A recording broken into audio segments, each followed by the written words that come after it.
ऐसे नंबर 330 आपका बात करता है रिस्पॉन्सेज टू असेस रिस्क। अच्छा, इसमें क्या क्या निकल के आएगा, सबसे पहले इसका मीनिंग निकल के आएगा, फिर आपका टेस्ट ऑफ कंट्रोल क्या होता है, उसके बाद सब्सटेंसिव प्रोसीजर क्या होते हैं, इन दोनों का मतलब निकल के आएगा, फिर कहीं ना कहीं कुछ स्पेशल सर्कमस्टांसेस या कंसिडरेशंस निकल के आते हैं जो इसकी बात करेंगे। सिंपल, ज़्यादा क्लैरिकल नहीं है। अगर हम शुरुआत करें, इसका ऑब्जेक्टिव क्या होता है, इसका ऑब्जेक्टिव होता है कि आपको सही ऑब्टेन करना है। किस चीज़ के लिए सही ऑब्टेन करना है, तो आपको सही ऑब्टेन करना है कि about assessed risk of material misstatement. ठीक है, जो हमने असेस की थी रिस्क ऑफ मटेरियल मिसस्टेटमेंट, यानी कि आरएमएम जो आप असेस करके आ रहे हो, उसके regarding sufficient and appropriate audit analysis obtain करो।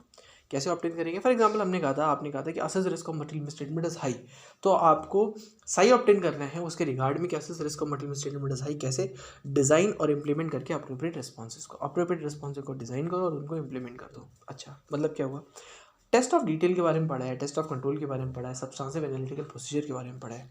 तो सबसे पहले अगर हम बात करते हैं टेस्ट ऑफ कंट्रोल की, फॉर एग्जांपल आप कहीं पर ऑडिट करने गए, आपने कहा आरएमएम हाई है वहाँ का, या किसी ने बोला आरएमएम यानी कि risk of material misstatement high है, इसका मतलब क्या निकल के आता है, तो उन्होंने risk of material misstatement high है का मतलब तो ये था कि मटेरियल मिसस्टेट हो जाएंगे, इसका रिस्क बहुत ज़्यादा हाई है कि फाइनेंशियल स्टेटमेंट्स के ऊपर खतरा मंडरा रहा है, ऐसे करके बोल सकते हैं, कोई दिक्कत नहीं है। इन्होंने कहा कि ऐसे नंबर 330 के अंदर आपको क्या करना है, आपको ना जो ये आप बात कर रहे हो ना कि risk of material misstatement high है, ठीक है, ये आरएमएम हाई है, जो आप असेस करके आ रहे हो आरएमएम को, उसके रिगार्डिंग ऑडिट एविडेंस ऑब्टेन कर लीजिएगा, सही ऑब्टेन कर ली, सफिशिएंट ऑडिट ऑब्टेन कर लो। कैसे ऑब्टेन करेंगे, क्वेश्चन तो वही निकल के आता है ना।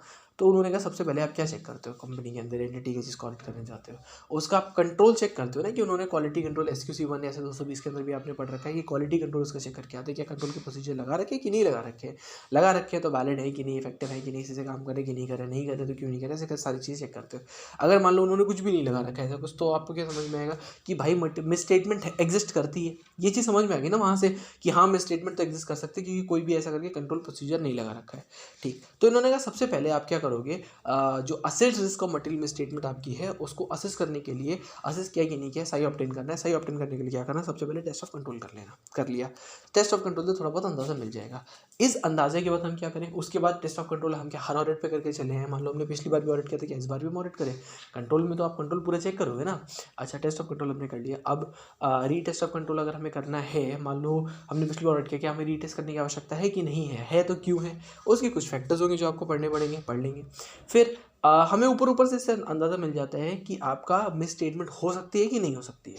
अच्छा, अब आरएमएम आपकी हाई रहेगा या लो रहेगा, वो कैसे पता चलेगा, तो उन्होंने कहा इसके रिगार्डिंग ना आप सब्सटेंसिव प्रोसीजर कर लीजिएगा। सब्सटेंसिव प्रोसीजर का मतलब क्या होता है, सब्सटेंसिव प्रोसीजर का मतलब होता है टेस्ट ऑफ डिटेल करना, और सब्सटेंसिव एनालिटिकल प्रोसीजर्स को लगा के चले आइए। टेस्ट ऑफ डिटेल का मतलब क्या होता है, जैसे आप वाउचिंग वेरिफिकेशन करने बैठ जाते हो, ठीक है, आपने वाउचिंग करी, वेरिफिकेशन करी, आपको पता चला कि भाई इन्वेंट्री जो आउटराइट पार्टी के पास डली है वो कंफर्म नहीं कर पा रहा है, इन्वेंट्री जो यहाँ पर है उसका आप करने चले गए ऑडिट, 501 के हिसाब से ऑडिट एविडेंस ऑब्टेन करना था आपको, किया तो वहाँ पे कुछ है ही नहीं।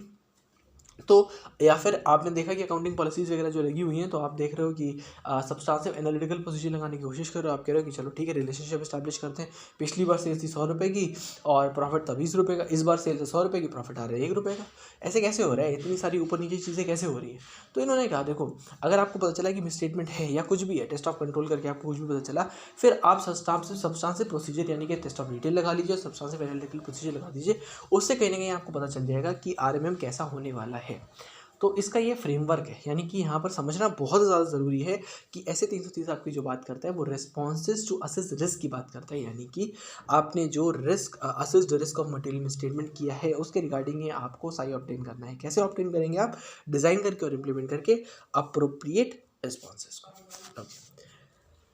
टेस्ट ऑफ कंट्रोल और सब्सटेंसिव प्रोसीजर, दो चीज़ों की बात होगी। टेस्ट ऑफ कंट्रोल का मतलब क्या होता है, टेस्ट ऑफ कंट्रोल का मतलब होता है कि आप कुछ प्रोसीजर्स को डिज़ाइन करते हो, क्या चेक करने के लिए, आप ये चेक करने के लिए क्या कंपनी ने कंट्रोल्स को, मतलब क्या कंपनी ऐसा कोई कंट्रोल लगा रखा है, कैसा कंट्रोल लगा रखा है, प्रिवेंट, डिटेक्ट और करेक्ट करने के लिए, किसको, मटीरियल मिसस्टेटमेंट को असर्शन लेवल पे।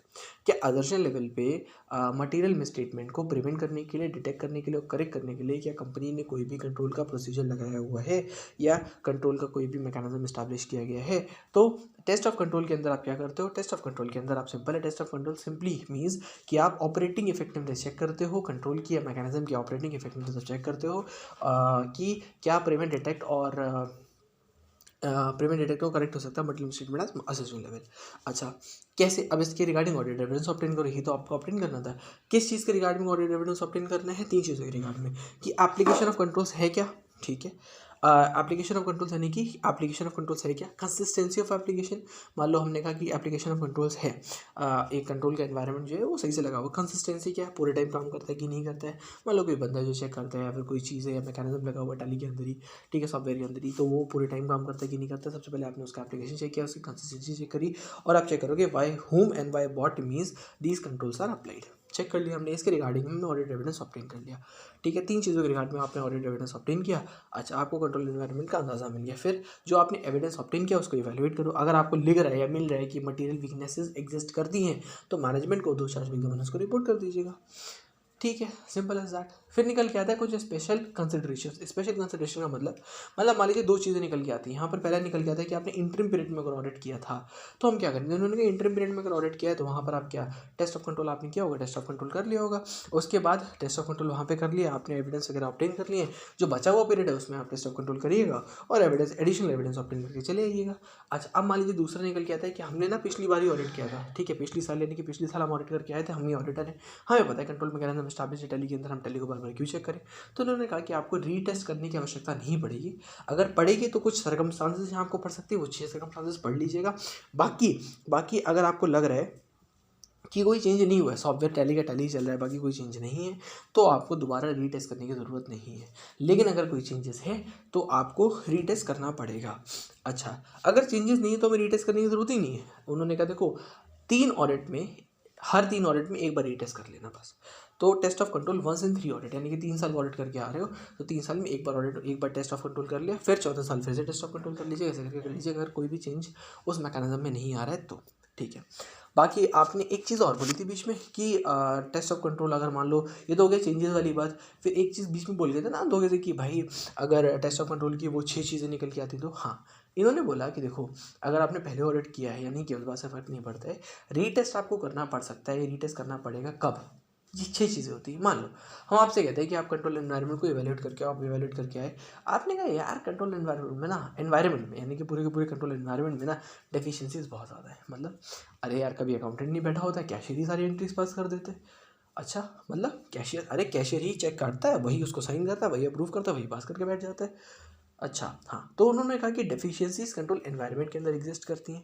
पहली चीज़ ये निकल के आई। दूसरी क्या डेफिशिएंसी निकल के आती है, जनरल आईटी कंट्रोल्स की डेफिशिएंसी निकल के आती है। आईटी कंट्रोल जो आपके होने चाहिए, जनरल आईटी कंट्रोल जो आपके होने चाहिए वो डेफिशिएंट है, आपको ये चीज़ पता चली, ठीक है। तो आप क्या करोगे, वहाँ पर आप रीटेस्ट करोगे ही करोगे ना। पिछली बार भी आपने आईटी कंट्रोल्स चेक किए थे लेकिन डेफिशिएंसीज आपको पता थी, तो वहाँ पर आपको रीटेस्ट करना ही पड़ेगा, इस बार भी आपको चेक करना पड़ेगा, ठीक है। तो उन्होंने कहा डेफिशिएंसीज एग्जिस्ट करती है, कहाँ पर एग्जिस्ट करती हैं, अगर जनरल आईटी कंट्रोल्स में डेफिशिएंसी एग्जिस्ट करती है, या फिर कंट्रोल एनवायरनमेंट में डेफिशिएंसी एग्जिस्ट करती है, या फिर मॉनिटरिंग ऑफ कंट्रोल्स में डेफिशिएंसी एग्जिस्ट करती है। यानी कि कंट्रोल एनवायरनमेंट है, जनरल आईटी कंट्रोल्स लगे हुए हैं, लेकिन कोई बंदा उसको मॉनिटर कर ही नहीं रहा बैठ के, कोई चीज़ है ही नहीं, मॉनिटरिंग का मैकेनिज्म स्टैब्लिश ही नहीं है, वहाँ पर डेफिशिएंसी है, ठीक है। तो हमें यहाँ पर रीटेस्ट करना है। और मान लो आपको लग रहा था कि by what and by whom, हमने कहा था ना कि कंट्रोल एनवायरनमेंट कैसे हो रहा है, उसके रिगार्डिंग एविडेंस ऑब्टेन करके आना। 3 चीज़ों के रिगार्डिंग आपको एविडेंस ऑब्टेन करना था, किसके रिगार्डिंग, एप्लीकेशन ऑफ कंट्रोल्स के रिगार्डिंग, कंट्रोल्स की कंसिस्टेंसी के रिगार्डिंग, और by whom and by what means they are applied. तो जो बाय होम वाला बंदा था ना, जो रिस्पॉन्सिबल था, वो बंदा चेंज हो गया। हमने कहा था वो बंदा पूरी की पूरी रिस्पॉन्सिबिलिटी समझता था कि टैली की बात वही करता था, जो भी चेंजेस होते थे वो अपडेट करता था अपने आप को, वही समझता था, वही करता है ही नहीं वो। तो वहाँ पर आप रीटेस्ट करने चले जाइएगा, कर लीजिएगा रीटेस्ट। और मैनुअल एलिमेंट रेलिवेंट कंट्रोल्स के लिए निकल के आ जाता है, इंटरवेंशन हो रहा है, टैली में बाईपास करना शुरू कर दिया, या फिर एंट्री मतलब ऐसे करके कोई भी मैनुअल इंटरवेंशन हो रहा है वो, या फिर ऐसा कोई सर्कमस्टांस एग्जिस्ट करता है या आपकी नज़र के सामने आता है जहाँ पर आपको लग रहा है रीटेस्ट करना चाहिए, तो रीटेस्ट कर लीजिएगा, कोई टेंशन वाली बात नहीं। ये आपने टेस्ट ऑफ कंट्रोल कर लिया, और टेस्ट ऑफ कंट्रोल में वही चीज़ इंपॉर्टेंट निकल गई कि आपने ऑडिट एविडेंस ऑब्टेन करने थे किसके रिगार्डिंग, 3 चीज़ों के रिगार्डिंग आपको ऑडिट एविडेंस ऑब्टेन करने हैं। एक तो कि भाई एप्लीकेशन ऑफ कंट्रोल्स के रिगार्डिंग, उनकी कंसिस्टेंसी के regarding, and by whom and by what means these are applied के रिगार्डिंग। फिर निकल के आता है सब्सटेंसिव प्रोसीजर। सब्सटेंसिव प्रोसीजर का मतलब क्या होता है, सब्सटेंसिव प्रोसीजर का मतलब होता है प्रोसीजर्स जो डिज़ाइन करता है। कौन डिज़ाइन करता है इन सबको, ऑडिटर डिज़ाइन करता है। प्रोसीजर्स जो ऑडिटर डिज़ाइन करता है किस चीज़ के लिए, ये चेक करने के लिए क्या मटेरियल मिसस्टेटमेंट एग्जिस्ट करती है असोशियल लेवल पे, इसके लिए जो प्रोसीजर ऑडिटर डिज़ाइन करता है उसको हम सब्सटेंसिव प्रोसीजर कहते हैं, तो टेस्ट ऑफ कंट्रोल में क्या किया था, टेस्ट ऑफ कंट्रोल के अंदर उसने ऑपरेटिंग इफेक्टिवनेस चेक करी थी कि क्या कंट्रोल एनवायरनमेंट की ऑपरेटिंग इफेक्टिवनेस क्या कहती है, प्रिवेंट, डिटेक्ट और करेक्ट हो सकती है, मल्टीपल स्टेटमेंट की नहीं हो सकती है। अच्छा ठीक है, अब सब्सटेंसिव प्रोसीजर में क्या निकल के आता है, एक टेस्ट ऑफ कंट्रोल, एक टेस्ट ऑफ डिटेल निकल के आता है, एक सब्सटेंसिव एनालिटिकल प्रोसीजर निकल के आता है। ठीक है, फिर इन्होंने कहा टाइमिंग क्या रहने वाली सब्सटेंसिव प्रोसीजर की, जो टाइमिंग होती है सब्सटेंसिव प्रोसीजर की, अगर मान लो इंटरम पीरियड में आपने सब्सटेंसिव प्रोसीजर लगाए थे तो बाकी पीरियड जो आपके है वो अप्रोप्रिएट प्रोसीजर आप कवर कर लीजिए, कैसे करके यहाँ पे एक पॉइंट निकल के आता है। फिर 3 छोटे छोटे पॉइंट्स और निकल के आते हैं, क्या है वो, external conformation procedures and substantive procedure. क्या हम एक्सटर्नल कन्फर्मेशन को सब्सटेंसिव प्रोसीजर के तौर पे लगा सकते हैं, क्या हम थर्ड पार्टी यानी कि 505 लगा सकते हैं, तो उन्होंने कहा 3 चीज़ों पे डिपेंड करता है। एक्सटर्नल कन्फर्मेशन वैसे आपका डिपेंड करता है कि थर्ड पार्टी की रिस्पॉन्सिबनेस को चेक करिएगा, थर्ड पार्टी की ऑब्जेक्टिविटी यानी कि उसके बायसनेस को एक तरीके से चेक करिएगा, और confirming party knowledge of the third party, मतलब जो पार्टी है उसकी नॉलेज को चेक करिएगा, यानी कि एक तो उसकी कि भाई इन्फॉर्मेशन देगा कि नहीं देगा वो चेक कर लेना, उसको पास नॉलेज है जानकारी इसकी वजह से वो चेक करेगा कि नहीं करेगा ये चेक कर लीजिएगा, और साथ में ऑब्जेक्टिविटी उस पार्टी की चेक कर लीजिएगा। अच्छा, क्लोजिंग प्रोसेस, क्लोजिंग जब हो रही होगी फिनिशियल स्टेटमेंट की तो वॉल्टर का रोल क्या होता है, कोई भी एडजस्टमेंट पास होती है वॉल्टर चेक करता है, और जो अकाउंट्स में वही फिनिशियल स्टेटमेंट्स में है कि नहीं है वो बंदा वो चीज़ चेक कर लेता है।